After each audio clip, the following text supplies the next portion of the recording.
Hello everyone, I GK Yadav welcome you all in my YouTube channel The Public Knowledge Classes.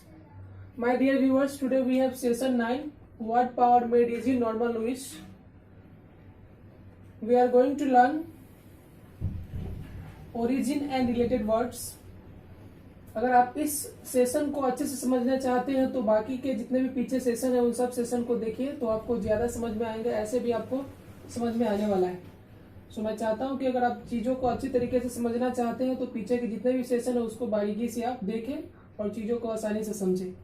तो आज हम लोग इस video में जो बात करेंगे द होल टीथ यानी कि WHOLE होल टीथ यानी कि होल टीथ यानी कि जो टीथ से रिलेटेड जितने भी हमारे टर्म्स हैं वर्ड्स के उसके बारे में जानेंगे। सेशन 9 में हमारे पास है ऑर्थोडोंटिक्स, पीरियोडोंटिक्स, इंडोडोंटिक्स, एक्सोडोंटिक्स। इसको ऑर्थोज हम लोग पहले भी डिस्कस चुके हैं, वो होता है स्ट्रेट करेक्ट होता है, ओडोंटेज मिस टीथ होता है, पेरी मिस होता है around surrounding, Indo miss inner होता है विद इन और एक्स मिस होता है आउट।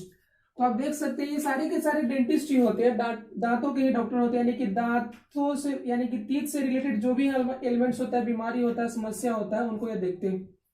लेकिन इनके काम के अनुसार इनका नाम थोड़ा थोड़ा वो वेरी कर जाता है, अलग हो जाता है। तो orthodontics has been combined with the help of orthos means straight correct. Orthodontics जो बना है वो ऑर्थोज से बना है और ओडोंटोज से बना है टीथ, यानी कि जो आपके दांतों को सीधा करे, आपके बाइट को ठीक करे, उसको क्या बोलते हैं? Orthodontics.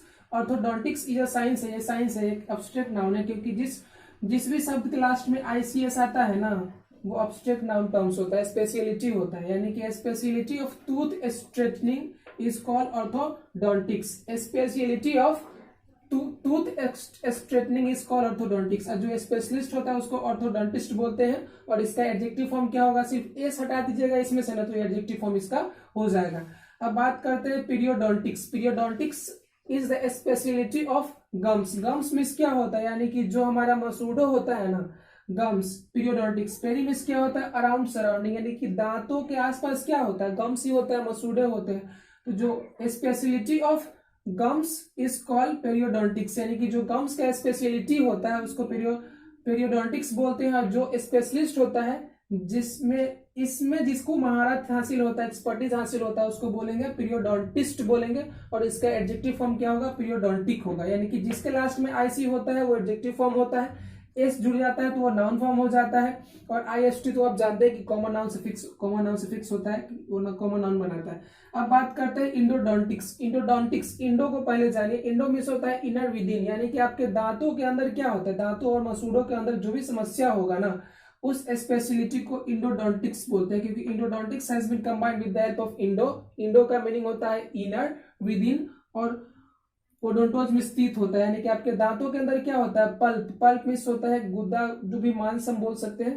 Pulp and root canal speciality, यानी कि dental speciality of pulp and root canal is call to endodontics. Endodontics क्या है? एक एब्स्ट्रैक्ट नाउन है, और इसमें जिनको एक्सपर्टीज हासिल होगा उनको इंडोडोंटिस्ट बोलेंगे, और इसका एडजेक्टिव फॉर्म क्या होगा? इंडोडोंटिक होगा। सिर्फ इसमें से एस हटा दीजिएगा तो वो इसका एडजेक्टिव फॉर्म हो जाएगा। अब बात करते हैं एक्सोडोंटिक्स। एक्स मिस क्या होता है? आउट होता है, एक्स मिस आउट। और ओडोंटोज में स्थित होता है, यानी कि जो आपके दांतों को बाहर निकाले, एक्सट्रैक्शन, यानी कि the speciality of tooth extraction, यानी कि जो दांतों को उखाड़ने में जिसको महारत हासिल होगा उसको क्या बोलेंगे? एक्सोडोंटिस्ट बोलेंगे, यानी कि यहाँ पे जो TIST जोड़ दीजिएगा तो वो एक्सपर्ट हो जाएगा, अंडरस्टैंड। और सिर्फ इसमें इस एस को हटा दीजिएगा तो एडजेक्टिव फॉर्म हो जाएगा exodontics, exodontic, exodontist. Exodontist is a person who has great knowledge about exodontics, यानी कि जो एक्सोडोंटिस्ट होंगे उनको एक्सोडोंटिक्स में ज्यादा नॉलेज होगा। ओके, आपको रूट वर्ड्स याद कर लेना चाहिए। ऑर्थोज मिस होता है स्ट्रेट करेक्ट, ओडोंटोज में स्थित होता है, पेरी मिस अराउंड सराउंडिंग होता है, Indo miss inner with in होता है, एक्स मिस आउट होता है, यानी कि these 4 words have been combined with the help of these root words along with odontos. Now we have barometer. Barometer has been combined with the help of बायरोज का meaning होता है weight, और meter has been taken from measurement, metron से लिया गया, जिसका meaning हुआ मेट्रॉन miss होता है मेजरमेंट, मीटर मिस मापना होता है। तो barometer has been combined with two words. एक बायरोज मिस वेट होता है और मीटर मिस मापना। Barometer that means an instrument an instrument that measures atmospheric pressure, एक ऐसा यंत्र जो है एटमॉस्फेरिक प्रेशर को, दबाव को मापता है, उसको बैरोमीटर कहते हैं। Okay, now we have sphygmomanometer. Sphygmomanometer क्या होता है? एस्फिग्मोज मीन्स होता है pulse, you know pulse, and meter which has been taken from measurement, यानी कि a device for measuring blood pressure, यानी कि a device for measuring blood pressure. Pulse means जानते हैं, पल्स मीन्स क्या होता है? ब्लड से ही रिलेटेड है। तो एस्फिग्मोमैनोमीटर मीन्स होता है अ device for measuring blood pressure, एक ऐसा यंत्र जिससे ब्लड प्रेशर को नापा जाता है, उसको क्या बोलते हैं? एस्फिग्मोमैनोमीटर, यानी कि ब्लड प्रेशर अप्रासस मीन्स होता है प्रणाली, अप्रासस, ब्लड प्रेशर अप्रासस को क्या बोलते हैं? एस्फिग्मोमैनोमीटर। अप्रासस मीन्स प्रणाली, यंत्र होता है। Now we have osteopathy. Osteopathy यानी कि speciality arising from the theory that pressure of the bones on nerves and blood vessels may cause disease, यानी कि एक ऐसा theory, speciality arising from the theory, एक ऐसा स्पेशलिटी किस थियरी से अराइज होता है, निकलता है? That pressure of the bones, यानी कि जो हड्डियों का प्रेशर होता है, और नर्व्स, जो नर्व्स पे बढ़ता है, एंड ब्लड, ब्लड पे, वेजल्स में कॉज डिजीज, यानी कि हड्डियों के प्रेशर से क्या होता है, जो डिजीज होता है, उसको ऑस्टियोपैथी बोलती है। ऑस्टियो मिस होता है बोन, पैथोज मिस होता है suffering disease. To osteopathy has been combined with the help of osteo means होता है बोन्स, पैथोज में सफरिंग और disease. Now we have the one word is also related to the meter से जो जुड़ा हुआ एक वर्ड है थर्मोमीटर, यानी कि थर्मो मीन्स हीट होता है, अंडरस्टैंड? THERME,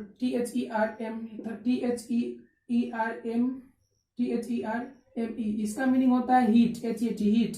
तो thermometer is that means a device for measuring heat, यानी कि जो तापमान के नापने वाले यंत्र को क्या बोलते हैं? थर्मोमीटर बोलते हैं, understand? Now we have chiropody. Chiropody means it has been combined with the help of, chiro means hand होता है, पर पोडोज मीन्स फुट होता है, अंडरस्टैंड? कायरो, इसका रूट वर्ड जो है वो कायरो है और पोडोज है।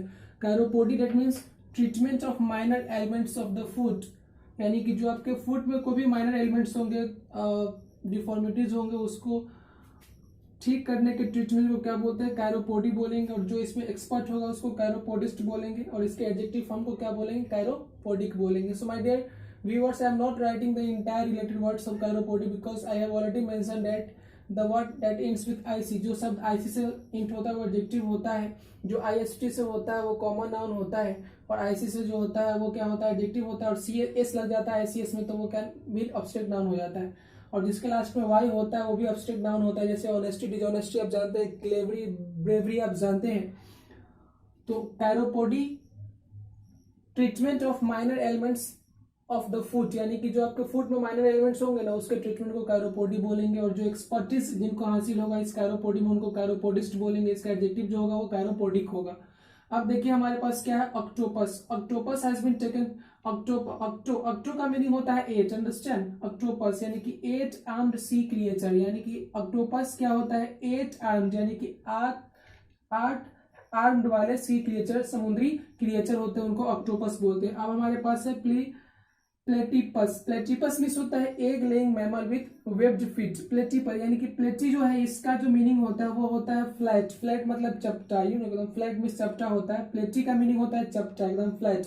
तो platypus egg laying mammal with webbed feet. Egg laying mammal मतलब एक ऐसा स्तनपायी जो अंडा देता हो, जैसे आप बत्तख जानते हैं ना, एग लेइंग, एक प्रकार का बत्तख जैसा जानवर होता है platypus. Egg laying mammal with webbed feet, यानी कि एग लेइंग मैमल, यानी कि वो मैमल होता है, बच्चों को दूध पिलाता है लेकिन वो अंडे देता है, और उसका फीट कैसा होता है? वेब्ड होता है, फ्लैट होता है, क्योंकि प्लेटी का मीनिंग ही होता है flat.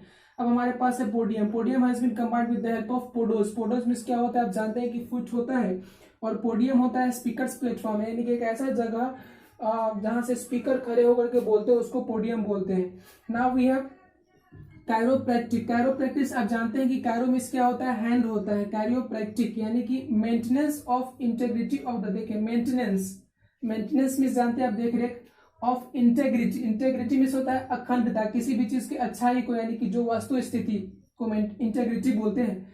Maintenance of integrity of the nervous system of manipulation by manipulation and massage, यानी कि जो आपके नर्वस सिस्टम का जो इंटीग्रिटी का जो मेंटेनेंस होता है वो मैनिपुलेशन, यानी मैनिपुलेशन का मीनिंग होता है हस्तलिपि, यानी कि जो हाथ, हस्त कौशल, यानी कि हाथ के कला को क्या बोलते हैं, मैनिपुलेशन बोलते हैं। और मसाज मतलब क्या होता है, आप जानते हैं कि मालिश करना होता है। यानी कैरोप्रैक्टिक यानी कि एक ऐसा maintenance of integrity of nervous system, यानी कि आपके नर्वस सिस्टम के मेंटेनेंस के इंटीग्रिटी, आपके नर्वस सिस्टम के जो इंटीग्रिटी का जो मेंटेनेंस होता है वो कैसे किया जाता है, मैनिपुलेशन, हाथ को हस्त कौशल के द्वारा और मसाज के द्वारा। उसको क्या बोलते हैं, कैरोप्रैक्टिक बोलते हैं। और जो इस कैरोप्रैक्टिक को करता है उसको क्या बोलेंगे, कैरोप्रैक्टर बोलेंगे। Understand? So I would like to tell you also, मैं बार बार ये बोलता हूँ कि पीछे के सेशन को जाकर देखिए, क्योंकि जो सेशंस है वो हमेशा एक दूसरे से को रिलेटेड है। आप अगर पहले के सेशन देखेंगे तो नेक्स्ट सेशन जो होता है आपके लिए बहुत आसान हो जाता है। So I would like to suggest you, if you haven't seen the previous session, you must watch and then watch this session. You will have advantage to understand this session proper. So my dear viewers, these are the last words of this session what we are going to explain. ये सब इस session के last है, इसके बाद ये session खत्म हो जाएंगे। तो चलिए देखते हैं कैरोग्राफी क्या होता है। कैरोग्राफी, कैरो मीन्स होता है हैंड, आप जानते हैं, we have already discuss about. And graphy जो है वो ग्राफन से लिया गया, जिसका मीनिंग होता है टू राइट, यानी कि जो हैंड राइटिंग को क्या बोलते हैं, कैरोग्राफी बोलते हैं, यानी कि handwriting is equal to chirography होता है। Now we have chiromancy. देखिए कैरो मीन्स हैंड होता है, मैंसी मतलब होता है प्रिडिक्ट, अंडरस्टैंड, यानी कि अनुमान लगाना। तो chiromancy is a kind of palm reading, यानी कि जो आपके हथेली रीडिंग जो होता है ना, हाथ को हाथ नहीं दिखवाते ब्राह्मण से, ये बहुत बड़ा पता नहीं, I don't know about this chiromancy, but I would like to tell you chiromancy is a kind of activity in which your palm is studied by some expert, यानी कि आपके हाथ को स्टडी किया जाता है, उससे आपको फ्यूचर को कुछ ना कुछ फ्यूचर के बारे में बताया जाता है, उसी को कैरोमैंसी बोलते हैं। पाम रीडिंग यानी कि पाम इज हथेली रीडिंग, मैंसी मिस होता है prediction. Now we have podium. Podium आप जानते हैं, देखिए मैं पोडियम को पहले डिस्कस चुका हूँ, स्पीकर प्लेटफॉर्म्स होता है, लेकिन पोडियम है, स्टेडियम है, ऑडिटोरियम है, जिमेनेजियम है। उसको देखिए क्या होता है, जिस वर्ड क्लास में आई, सब में आई यू एम है, सब में आई यू एम आ रहा है, आई यू एम। तो ये आई यू एम किसको सिग्निफाइज करता है, वो सिग्निफाइज करता है जगह को, क्योंकि आपको जानते हैं podium is a kind of place from where speaker speaks. Stadium is also a kind of a place where a lot of people sit together to watch something. Auditorium मतलब श्रोतागण, यानी कि ऐसा ऑडिटोरियम एक ऐसा जगह होता है जिसमें बहुत सारे लोग बैठ करके किसी भी चीज का इंटरटेन करते हैं, इंटरटेनमेंट का मजा लेते हैं। तो आई यू एम जो है वो किस चीज को सिग्निफाई करता है, तो जगह को सिग्निफाई करता है। So my dear viewers, I would like to tell you again, if you haven't seen the previous sessions, you must go in my playlist and watch the entire session, because these sessions are very, very lucrative for you. If you have vocabs, definitely you will be able to crack any examination. So please try to act upon my advice and be benefited. That's all. Thank you.